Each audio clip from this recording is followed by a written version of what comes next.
Hey everyone, in this video, we're going to talk about how you can find the hooded one in Path of Exile 2. First of all, if you have unlocked Clearfell Encampment,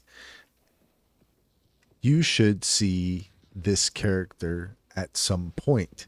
If you don't see this character yet, it's because you need to complete a quest in the Grellwood. So go to the Grellwood, complete the quest, and at some point, if you progress through the game, the hooded one will appear and you can refund your passives.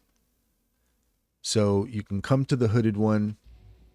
So if you haven't encountered the hooded one yet, then you're not going to see the character here. But as soon as you complete that quest, then you should be able to come here and refund your passives. And that's all there is to it.